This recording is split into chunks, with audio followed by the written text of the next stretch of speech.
नमस्कार मित्रांनो, मी मराठी माणूस प्रदीप. 2024 हे वर्ष सरतं आलं, अगदी संपूनच गेलं. आता 1-2 दिवस राहिले, 2025 येईल. या 2024मध्ये फक्त मराठी माणसावरती मारहाण झालेली आपण ऐकली, कुठेतरी अत्याचार झालेला ऐकला, कुठेतरी आपल्या भाषेची गळचिपी केलेली ऐकली, आपली संस्कृतीची गळचिपी झालेली आपण ऐकतोय. पण आपल्या मराठी माणसाचं एक मोठं नाव कधी होणार, आपला मराठी माणूस मोठा कधी होणार, हे सगळे प्रश्न माझ्या मनात तरी पडतात.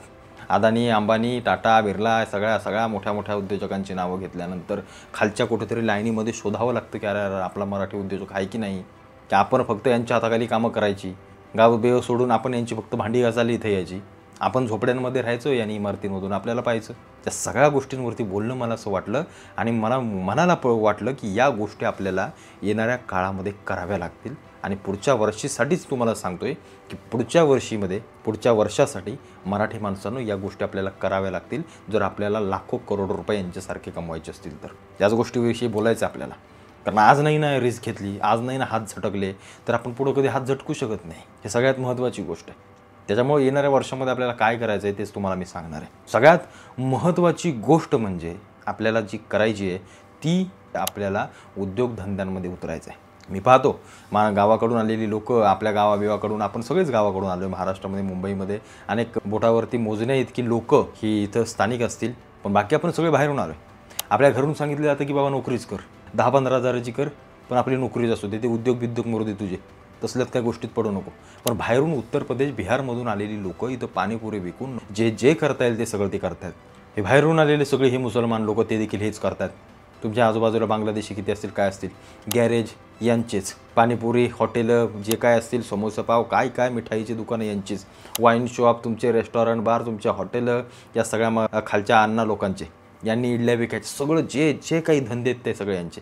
बोटावर मोजणे एवढी मराठी लोक आपल्याला कुठेतरी उद्योगधंद्यांमध्ये दिसतात बाहेर गेल्यानंतर.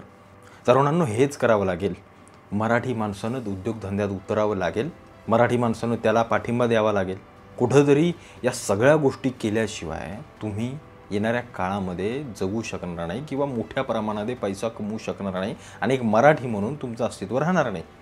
सगळ्यात महत्त्वाची गोष्ट आहे. कारण आपण नोकरीमध्ये काय करणार आहोत, आम्हाला महिन्याच्या सुरुवातीला पडलेला पगार आमच्या अकाउंटमध्ये महिन्याच्या शेवट येता संपून जातो. आम्हाला अजून 5-10 हजार दुसऱ्याकडून घ्यावे लागतात. म्हणजे आम्ही मरेपर्यंत हीच सायकल काढायची का, हे सगळं जगत राहायचं का? त्याच्यामध्ये ही गोष्ट करणं अत्यंत महत्त्वाचं आहे. बिझनेस तुम्ही गावालाही करू शकता. कुक्कुटपालन करा, शेळीपालन करा, दुग्ध व्यवसाय करा, तुम्हाला जे वाटेल ते करा. शेती करा, जी गोष्ट महत्त्वाची आहे ती करा, पण उद्योग करा. नोकरीमध्ये मला असं वैयक्तिक वाटतं की मराठी आमच्या समाजातली 50 ते मला असं वाटतं 80% लोकही नोकरीत आहेत. त्याचं प्रमाण कुठंतरी उद्योगधंद्यामध्ये कन्वर्ट झालं पाहिजे आणि आमची 20-25 लोकं फक्त नोकरीमध्ये असली पाहिजेत. धंद्यामध्ये बाकीची आमची राहिलेली लोकं असली पाहिजेत. हे चित्र कुठंतरी बदलेल तेव्हा आमची गोष्ट बदलेल. दुसरी गोष्ट आहे ती म्हणजे शेअर मार्केट. अनेकांना, आपल्या लोकांना याच्याबद्दल जास्त माहिती नसते. हल्ली त्याचे सगळी जागरूकता निर्माण होऊ लागले. पण शेअर मार्केटमध्ये निश्चित या तरुणांना तुम्ही जे काही गोष्टी गुंतवताय ती मोठ्या कालावधीसाठी, लाँग टर्मसाठी ती गुंतवा. शेअर मार्केट एक चांगली गोष्ट आहे. चांगल्या कंपन्यांचा अभ्यास करा, शेअर मार्केटचा अभ्यास करा, व्यवस्थित अभ्यास करा. तुम्हाला आता बाकी सांगण्यासारख्या गोष्टी नाही आहेत या, पण याच्यामध्ये या असं माझं वैयक्तिक मत आहे. आणि फक्त येऊन पैसा लावायचा म्हणून लावून बुडवून घेऊ नका. चांगल्या लोकांचा सल्ला घ्या, चांगला स्वतः अभ्यास करा आणि जेव्हा तुमचा अभ्यास योग्य होईल तेव्हाच त्याच्यामध्ये गुंतवणूक करा. हे सगळ्यात महत्त्वाचं आहे. गुजराती, मारवाडी जे कोणी लोक आहेत ही मोठी हे शेअर मार्केटमध्येच असतात. त्यांचा धंदाच आहे. दुसरी गोष्ट म्हणजे मला जे प्रकर्षानं जाणवलं ती गोष्ट म्हणजे पर्यटनाची.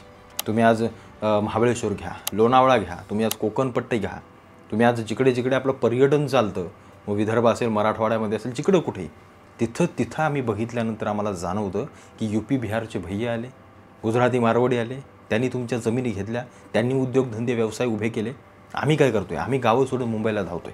तुमच्या स्थानिक गावामध्ये आज कोकणसारखा पश्चिम महाराष्ट्र असेल, इथली लोकांना शहरामध्ये येण्याची काही गरज नाही आहे की तिथल्या तिथे उद्योगधंदा चालवू शकतात. एवढी मोठी कॅपॅसिटी या सगळ्या जागांमध्ये आहे. आम्हाला फक्त ती हेरता येत नाही आहे.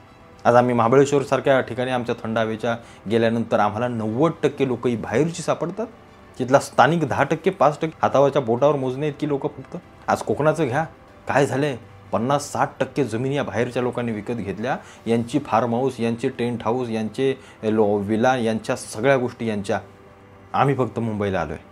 सकाळपासून संध्याकाळपर्यंत कामं करायची, रात्री झोपायचं, असंच आमचं आयुष्य फक्त चाललं आहे। ही देखील गोष्ट अत्यंत महत्त्वाची आहे। तरुणांनो, गावाकडे वळा।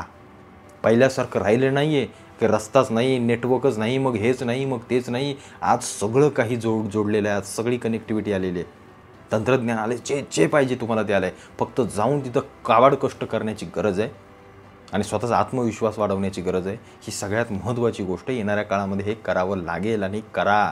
याच्यामध्ये येणाऱ्या काळामध्ये निश्चित फायदा आहे।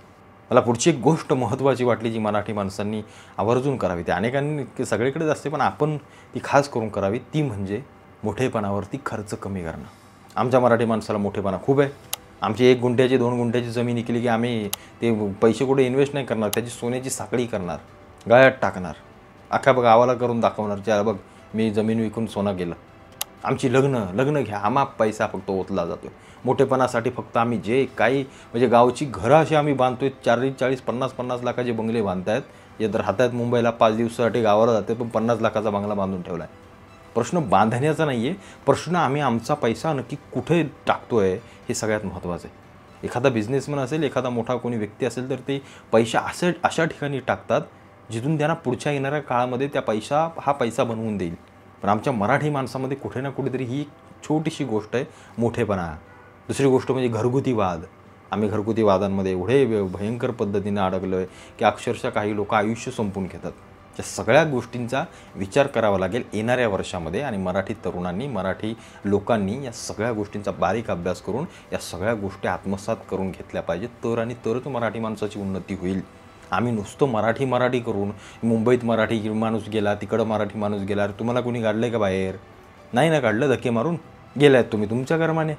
तुम्हाला कोणी सांगितलं होतं मुंबईतली घरं विकून विरारला आणि तिकडे कर्जत आणि खोपोलीला पळायला? तुम्ही गेलात, ते आले तिकडून, तुमच्या जागा घेतल्या। प्रश्न हा नाही आहे। आपल्याला टिकायचं असेल तर आपल्याला बदल आत्मसात करावा लागेल, बदल करून घ्यावा लागेल। आणि पुढची गोष्ट आहे ती म्हणजे जमिनी विकू नका, तर जमिनी विकत घ्या। ही सगळ्यात महत्त्वाची गोष्ट आहे। जमिनी विकू नका, जमिनी विकत घ्या। एखादा फ्लॅट मुंबई पुण्यामध्ये कमी घ्या, पण गावाकडे जमिनी घ्या। म्हणजे दुसऱ्याच्या गावातल्या नाही, तुमच्याच गावातल्या एखादा विकत असेल ना, तर तुमच्याच गावातल्या विकणाऱ्याने तुमच्याच गावातल्या एखाद्या माणसाला द्यावी। ही भावकी गावकीचे वाद सोडून द्या, तिथून बाहेर पडा। जाती भेद सोडून द्या। मराठी माणूस सगळ्यात मागा असेल कुठे तर तो जातीमध्ये, जातीभेदातून बाहेर या। या सगळ्या गोष्टी तुम्ही करा, निश्चित मराठी माणसाचा येणारा काळ हा अत्यंत सुवर्ण काळ असेल, हे मी तुम्हाला आज इथून सांगतो। आणि हे व्हिडिओ सर्वांना पाठवा, अनेकांना पाठवा। अजून देखील तुम्हाला माहिती असेल, वाटत असेल की बाबा हे मराठी माणसाने केलं पाहिजे, मला कमेंटमध्ये नक्की सुचवा। या सगळ्या गोष्टी आपल्या प्रत्येक मराठी माणसापर्यंत पोहोचवाल एवढंच मला वाटतं। आणि येणारं वर्ष इंग्रजी वर्ष, आपलं हिंदू वर्ष तर आपल्या गुढीपाडव्याला आहे, पण येणारं हे एक आपलं दिले ठासून सगळ्यांच्या याच्यामध्ये, म्हणजे साले या सगळ्यांनी 150 वर्ष राज्य केलं, तेच अजून आपण पुढे घेऊन चाललो असोत। आपल्याला पोरांना आपले हिंदू महिने कधी माहीत नाही आहेत, पण इंग्रजी महिने पटापट वाचून काढतात, काही घासे ना। आता आहे दिलं आहे तर दिलं आहे। येणारं नवीन वर्ष तुम्हाला सर्वांना चांगलं जावो आणि खरोखर मराठी माणसाची उन्नती व्हावो। ती फक्त राजकीयदृष्ट्या नाही, तर ती उद्योगाच्या दृष्ट्या, ती पैशाच्या दृष्ट्या, ती आपल्या संस्कृतीच्या दृष्ट्या, या प्रत्येक दृष्टिकोनातून मराठी माणसाची उन्नती व्हावो, एवढंच मला फक्त सांगायचं आहे। आणि या सगळ्या गोष्टी तुम्ही पोहोचवाल अनेकांपर्यंत, एवढंच मी सांगतो। जय हिंद, जय महाराष्ट्र।